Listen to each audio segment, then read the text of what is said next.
up music. Who recognizes it? Who was that? Anybody? Charlie's Angels. Yes, yes, Charlie's Angels. I am a product of the 70s, hence the bell bottoms. I am wearing John Chico's attire here, so just give a shout out here. My whole story is about John Chico's, so thank you for the plug. But back to Charlie's Angels. So I was an only child, and therefore I really needed friends, and I needed people around me. I was bored to death being an only child.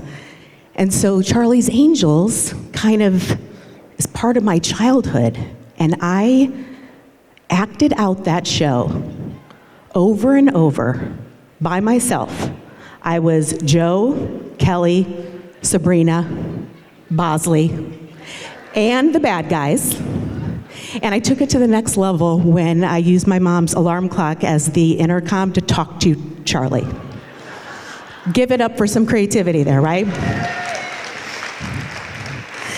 But those women were like so cool. And I was like, I want to be like them.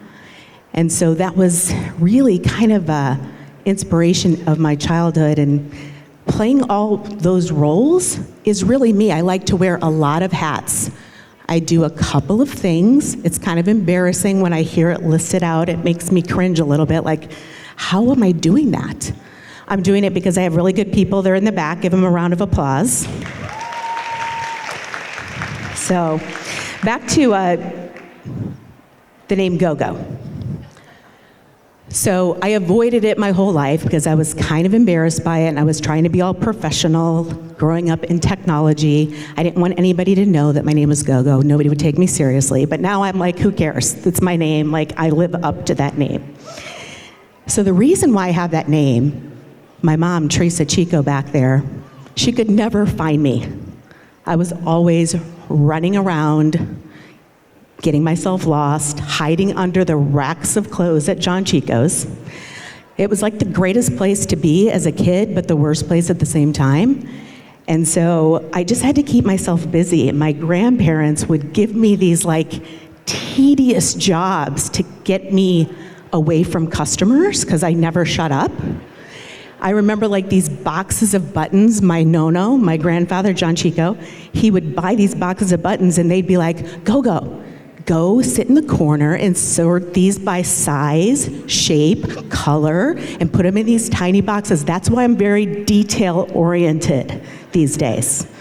So that's kind of where my personality comes from.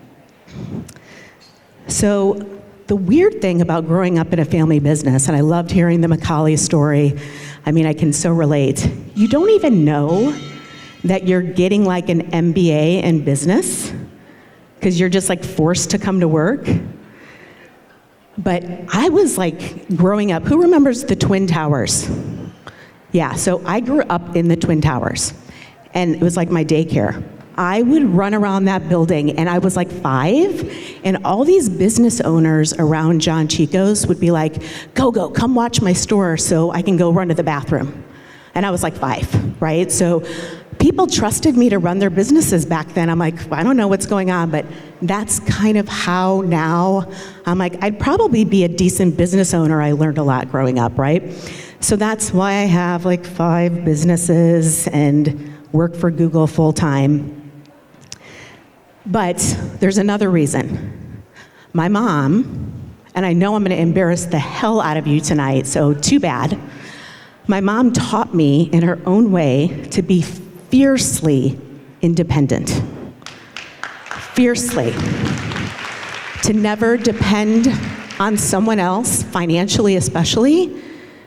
And it was in a very indirect way that I learned these lessons, right? So I am fiercely independent. I see my husband back there. We don't even really share a bank account, so sorry, honey. But no, it's something that I'm so grateful that she taught me over the years. But what's funny, going back to John Chico's has been in business 71 years. So yeah, shout out to that Tina Chico Pop back there. She was like such a role model for me. She probably didn't know it until recently. So I'm telling you now, Thank you for all you've taught me. But she's the boss. Like, everybody comes into John Chico's and they're looking for a guy as the boss. No.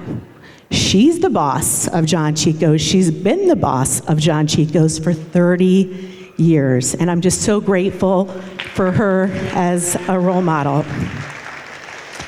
So, remarkable place to grow up. Speaking of remarkable, a lot of you people need to come to my I Am Remarkable session. I hear a lot of people not saying nice things about how remarkable you are, so that's coming next. We'll do that next time. But there was another remarkable woman who, sadly, less than a month ago, we just lost, and that was my mother-in-law, Margaret Morris. Margaret used to tell me stories about driving my husband, Bobby, around in the back of her car before they had GPS for Meals on Wheels. This was like back in the day. And I'm like, wow, I kind of want to do Meals on Wheels. I kind of want to volunteer. So she really inspired me to be involved in community service and philanthropy. And I see so many organizations that I've gotten to know over the days because of Margaret. So give a round of applause and grateful to the legend she left behind. Now, there's a little gift on your table. I think it's by the flowers, so everybody take a second to look on your table.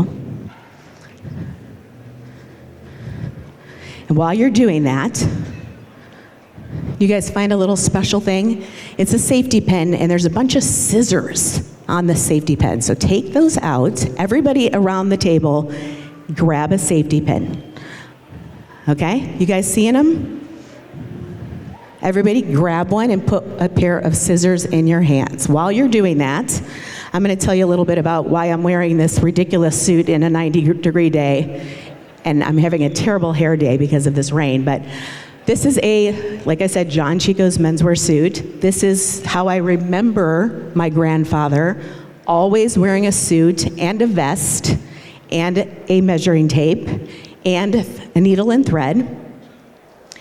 But as I think back about my childhood at John Chico's, I remember seeing a lot of mannequins, like naked mannequins, which was totally creepy. But does anybody know that like butcher tape or butcher paper could be used as patterns to make clothes? That's what this is. So it's kind of my cheat sheet. So everybody has their scissors. Raise your scissors in the air. I want to see that everybody has their scissors. Those are yours to keep. They're not going to cut anything, but hopefully they will remind you to go to John Chico's. Okay, so here's what these scissors mean to me.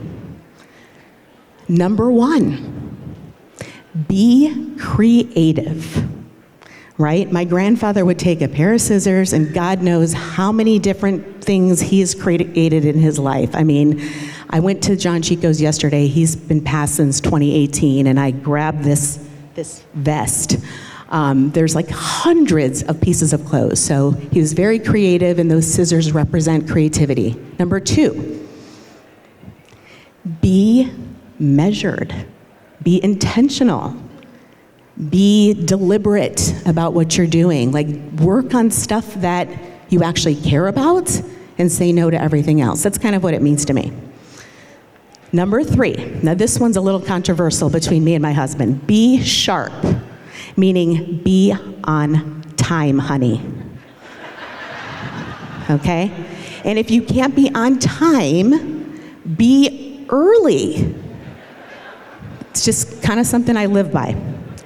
All right, number four, and this is a big one. And these are like metaphors, so you have to kind of like think, what does this really mean? What am I trying to say? Number four is alter it. If something isn't fitting you, whether it's a relationship or a job or a neighbor, you can fix it. Your clothes, you can take it in, you could let it out, you can throw it away and start over. So that's kind of like meaningful, right? Like, I have a failed marriage. I've had jobs that I've had that didn't suit me. I just got rid of them, right? Or you modify. Okay, and the last one, number 5. This has 3 parts. This is the most important one. Number A, 5A, Don't be dull. Be fun, have some fun, loosen up, right? Have a little fun. Who's with me? You guys are ready to go home. Letter B. Don't cut corners, right? Just do what you're supposed to do, try to do it the right way, and you'll have a reputation for being impeccable with your word. And finally, this is the most important one, do cut the bullshit out of your life. It's important. There's so much bullshit out there, and I'm so glad Kelly cussed because I feel better about actually writing a cuss word into my speech. So I'm going to close with one more inspirational story, and that is back to my mom. So Teresa Chico, last September 16th, I was at a Service League event, and she hadn't been feeling well. She was diagnosed completely out of the blue with stage 4 ovarian cancer. I'm going to tell you what, she took her scissors and she cut that bullshit right out. She is living with no evidence of disease today. I'm so proud of her. So proud of you. I said I wasn't going to cry, God damn it. But I just feel so empowered. But I'm sorry, Mom. You deserve it, though. One more round of applause for her. So I just want to thank everybody. I hated being last today because, oh my gosh, there's so many amazing women up here. I was really stressed about coming up here and doing this speech, but I feel so grateful and so blessed to be a part of this. So Jenny, thank you. And with that, just be remarkable. Have a good night.